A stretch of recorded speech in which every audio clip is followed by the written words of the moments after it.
Aquele vídeo de 4 minutos que eu fiz é um vídeo, digamos assim, para chamar a atenção a respeito do assunto, né? Você está sendo enganado. Já esse vídeo aqui eu vou entrar um pouquinho nas teorias econômicas, nas teorias políticas, exatamente para explicar o porquê que hoje os Estados Unidos é socialista. Aí você vai entender. E principalmente aquele conceito de faço o que eu digo, não o que eu faço. Né? Os Estados Unidos, só para assim, para prender sua atenção, pra você não achar que eu sou um retardado que acha que os Estados Unidos é um país bom com os outros, eu tenho consciência que os Estados Unidos, ele pratica, né, o neocolonialismo, que é aquela ideia assim, olha, tudo de bom pra gente, aquele país lá a gente vai destruir, a gente vai arrancar petróleo, a gente vai pôr o povo para trabalhar como escravo. Isso eu tenho plena consciência, eu não sou um imbecil de achar que os Estados Unidos é aquele país bonito. Eu costumo falar que tem muito brasileiro que acha que é um americano que nasceu deslocado, tem muito brasileiro que acha assim, eu sou um americano, mas infelizmente eu nasci no Brasil, e meu sonho é voltar pra minha terra, que é os Estados Unidos. Não sou esse tipo de imbecil, não. Então os tópicos que eu vou falar com vocês aqui vai ser capitalismo, a primeira versão do capitalismo, Keynes e a salvação do capitalismo. Então eu vou explicar aqui como a teoria econômica fala que o socialismo nasceu para salvar o capitalismo do comunismo, exatamente para não acontecer aquele momento de protesto, aquela confusão toda, e tomar o governo e implementar o comunismo no mundo inteiro. Surgiu a teoria socialista para salvar o capitalismo do comunismo. Isso é o que fala a teoria econômica. E o gasto do governo contra o desemprego. Isso é uma teoria de John Maynard Keynes, que é muito importante. Ela foi muito importante antes da década de 70, ela voltou agora depois da crise de 2008. E eu vou falar também sobre a teoria de Hayek, que é essa teoria neoliberal que foi adotada depois dos anos 70, que realmente, digamos assim, levou ao colapso do capitalismo em 2008.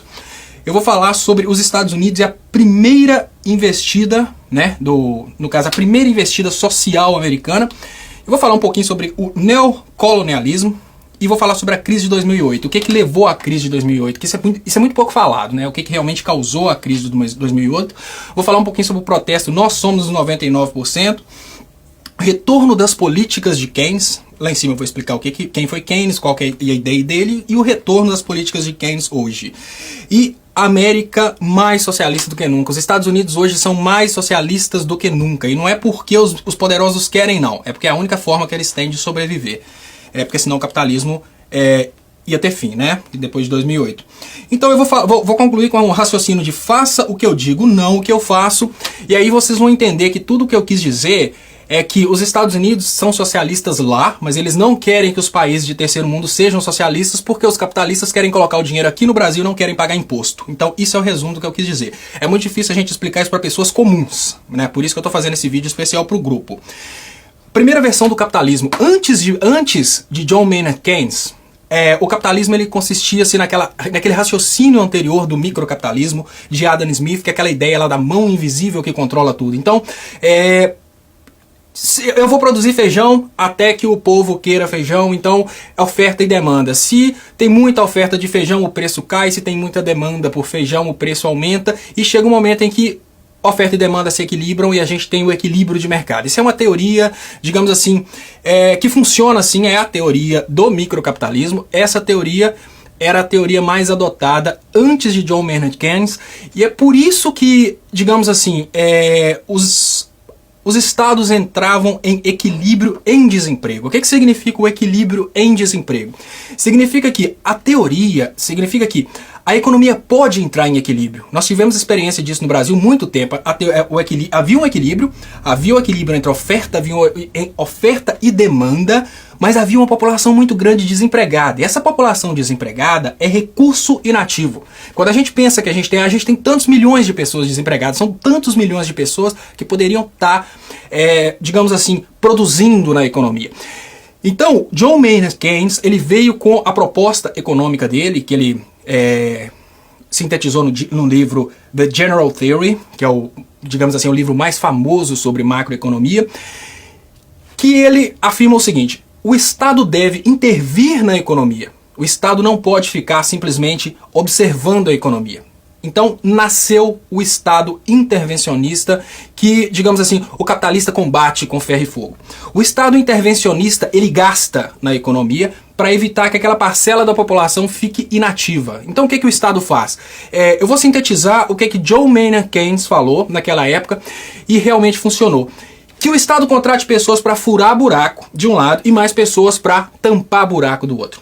o que vai acontecer é um fenômeno econômico que chama multiplicação do dinheiro na economia. E é exatamente o que aconteceu quando o Bolsa Família foi implementado. Agora vocês vão entender direitinho essa teoria social para salvar o capitalismo. Naquela época, o colapso do capitalismo estava colocando tantas pessoas desempregadas, passando fome, que a Inglaterra, por exemplo, já estava considerando ser comunista. O povo já estava brigando pelo comunismo.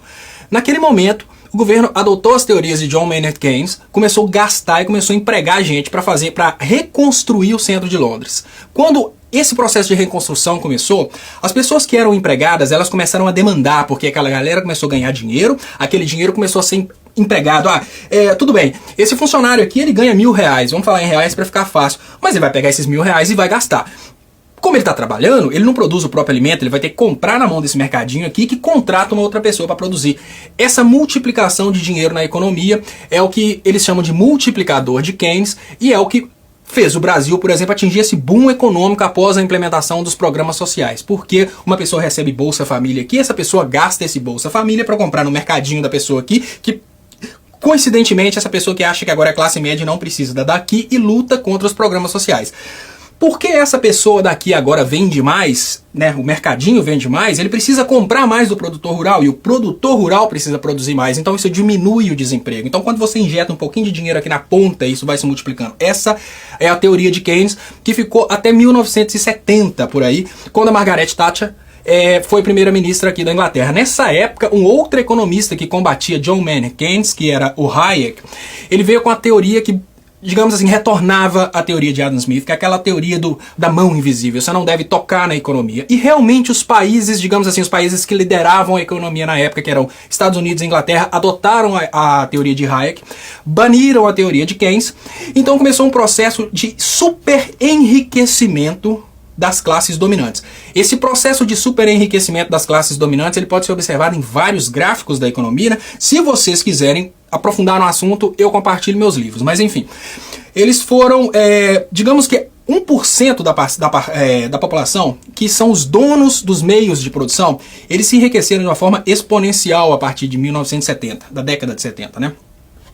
Enquanto aquela parcela da população que realmente produz, os trabalhadores, eles ficaram escravizados e mantiveram o mesmo nível salarial, porém aumentando cada vez mais a produtividade. Ou seja, houve especialização, houve aumento de produtividade, mas não houve aumento de salário naquela parcela baixa da sociedade.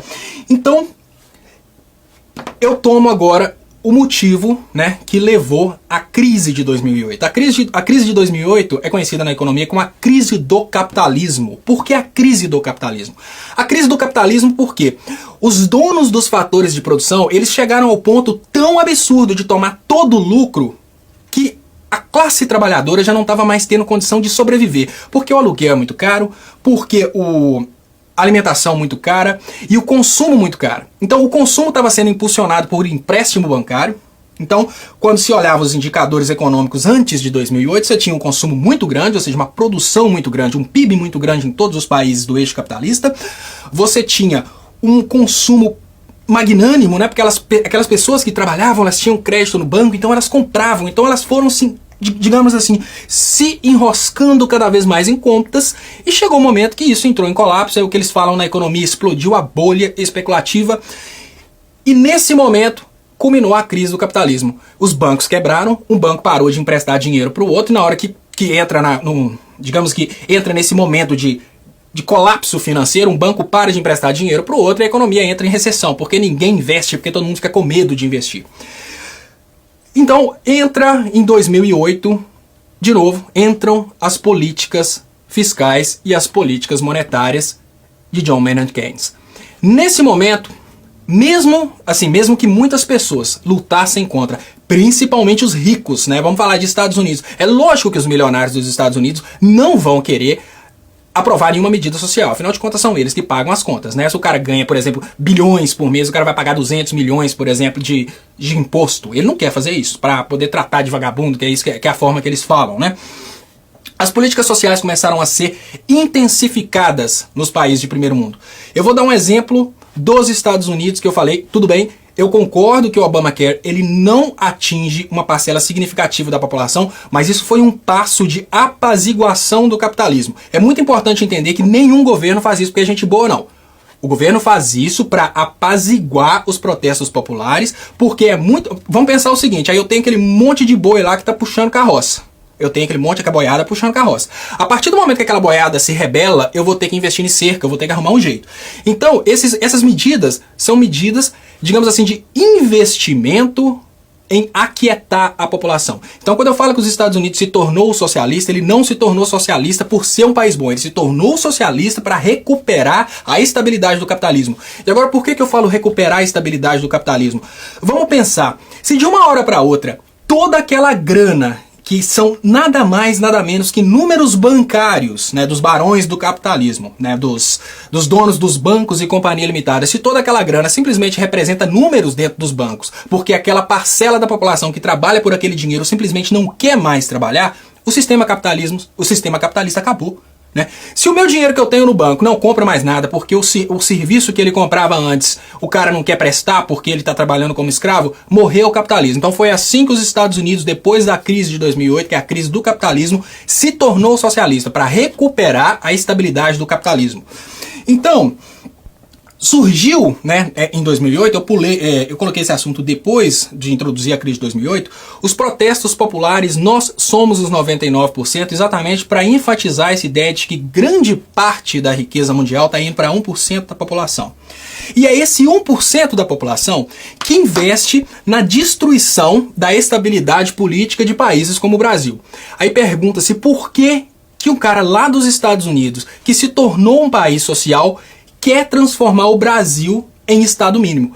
A resposta para isso é muito simples. O capital é aberto, né? Porque política financeira, política fiscal, tudo isso é uma coisa completamente diferente de capital aberto. O Brasil é um capital aberto, o que significa que se um cara colocar o dinheiro dele no Brasil, o dinheiro dele vai render no Brasil e vai chegar um certo momento que ele vai ter que arrancar esse dinheiro do Brasil. Aí ele paga o imposto. Num Estado mínimo, ele não paga o imposto. O cara teve um rendimento de 1 milhão no Brasil, ele não paga imposto, porque é Estado mínimo. O Estado não investe na sociedade.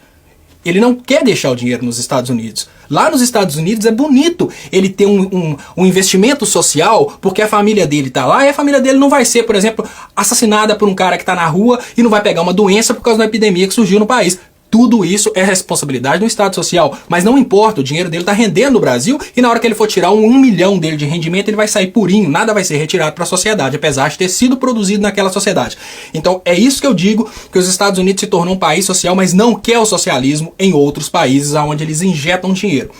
Então esse processo, nós somos os 99%, eles brigam contra isso. 99% da população não tem, digamos assim, a riqueza que 1% da população tem.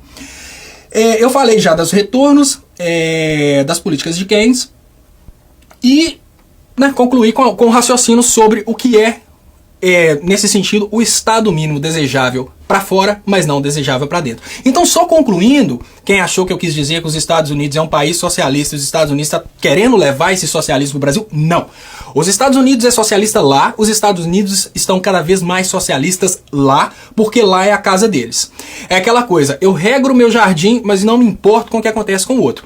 Os Estados Unidos quer sim políticas sociais no país deles, porque afinal de contas é lá que eles trafegam, é lá que eles precisam de boas estradas, é lá que eles agora estão começando a investir em saúde pública, é lá que eles têm uma educação de boa qualidade, sistemas que financiam educação para as pessoas, mas eles não querem isso no Brasil. Porque quando eles colocam o dinheiro deles no Brasil, eles querem retirar o rendimento sem pagar 1 centavo para a sociedade. Bom, eu espero, né, que tenha sido suficiente para clarificar um pouco o que eu quis dizer. Volto a dizer, eu sou consciente da existência do neocolonialismo, eu não sou aquele bobo que defende os Estados Unidos, eu sei muito bem que os Estados Unidos pode ser bom para eles, mas para nós é uma metrópole. Eu tenho total consciência de que o que eles estão fazendo hoje é investir na nossa imprensa para destruir a nossa estabilidade financeira, exatamente para que a gente volte a se tornar colônia. Então, se eu fui mal entendido, desculpa por isso aí, mas eu acho que deu para esclarecer. E vamos continuar debatendo. Muito obrigado.